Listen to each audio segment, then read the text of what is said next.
Well, the host ain't much on this show, but I'll tell you, we got a great band with Trey Corley and the Music City Connection. They're worth watching. Well, my next guest is a pioneer of the new urban Christian movement. He's the founder of Redeemer Presbyterian Church in Manhattan and Redeemer City to City, a group that's launched more than 300 new churches all over the world. He's a New York Times best-selling author, and he's here to discuss his latest work called The Prodigal Prophet. It's a unique perspective on the Old Testament character of Jonah. Please welcome Dr. Timothy Keller.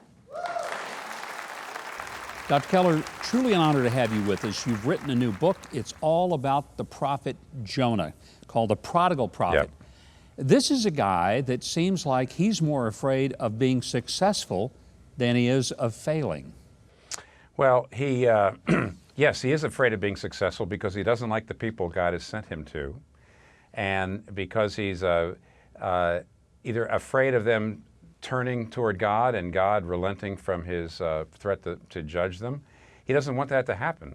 And therefore, yes, he is actually more afraid of success than failure. Or put it another way, for him, he would see success as failure. And that's the reason why he responds the way he does. Jonah has been one of my favorite characters in the Old Testament precisely because he did what God wanted him to do, but he didn't really want to do it. But he did get the job done. Right. What is the parallel for us today? Basically, Jonah went to the city and preached the city, but didn't love the city. And that wasn't good enough for God, because at the very end, he says to Jonah, how can you not love a city with 120,000 people who don't know their right hand from their left?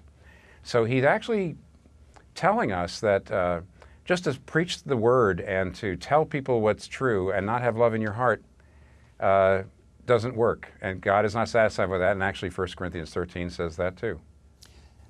You know, it seems like that there is an application for every pastor that would ever get in the pulpit, that it's not only to have the right words, the right message, but it's also to carry it out with the right spirit, in the same spirit that God would intend that redemptive message. Francis Schaeffer used to say, a Christian minister used to say, if you preach judgment without tears, you don't have Jesus' spirit.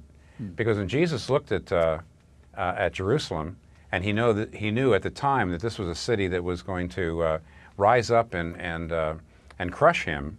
But he looks at Jerusalem and says, Jerusalem, Jerusalem, if only you knew the things that pertain to your peace, but now they're hid from your eyes. I would like to take you under my wings the way a mother hen takes her chicks under her wings. It's amazing, the compassion, even though he's preaching judgment. He's saying, you're going to be judged, but he's doing it with compassion. And some people have said, I think Luther said, that judgment is God's strange work. That God does judge because he's a righteous God.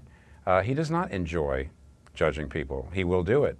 And we're not supposed to enjoy condemning people. And so that's one of the lessons of Jonah, yes. I think it's a lot like when a parent says, this is going to hurt me worse than it hurts you. I don't enjoy this when the discipline takes place. The kid never believes it, but it's really true. Right. And as we become parents, we know it's true. Nobody enjoys applying discipline. If they do, there's something really sick and evil about them. I would say most parents, very few parents, enjoy disciplining their children.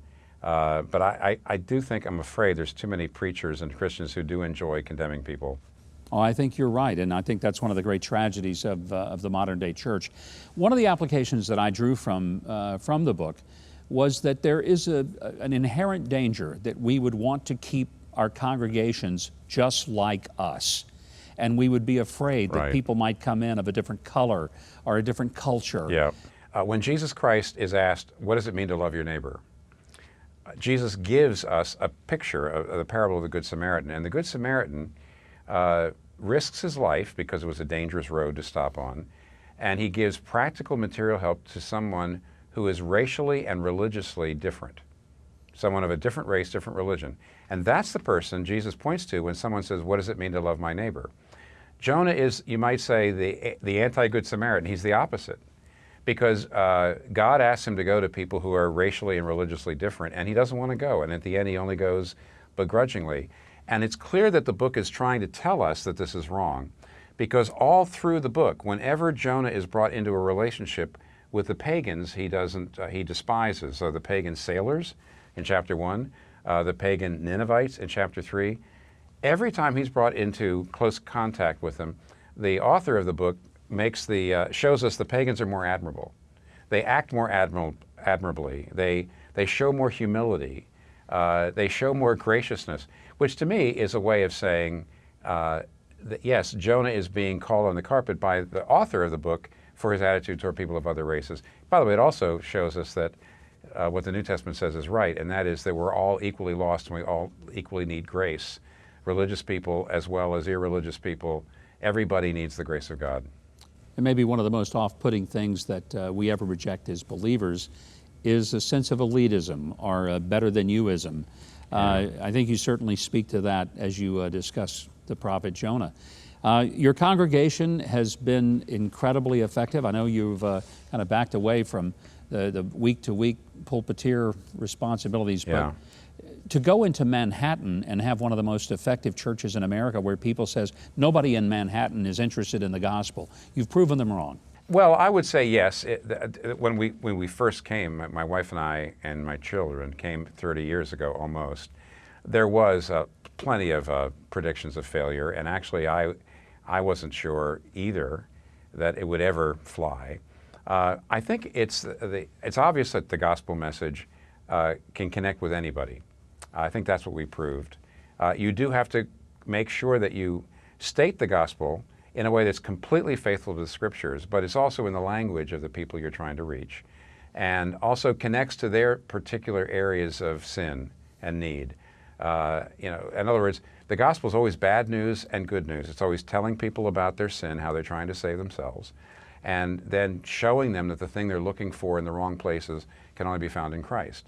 But you have to be able to get their attention by showing them their particular forms of sin and showing them the particular things they're looking for that are fulfilled in Christ. So I actually do think that it was wrong for me and others to believe that, well, the people in Manhattan will never accept the gospel. And by the way, of course, the majority of people still don't accept the gospel, but there were a lot of people, a lot more people than anybody thought, who would respond if it was preached in a way that connected to their lives and to their hearts.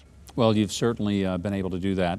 We are delighted to have you here. Thank you for joining us, and I hope it's a bestseller and that people will read it and take heed to its message. Thank you. Thanks so much for having me. It's been my honor. Thank you. Well, Dr. Timothy Keller's new book, The Prodigal Prophet, Jonah and the Mystery of God's Mercy, it's a fascinating book about Jonah, the struggle with defiance and disobedience, and the reward of compassion and equality as well. It's available right now at bookstores everywhere, as well as online at timothykeller.com.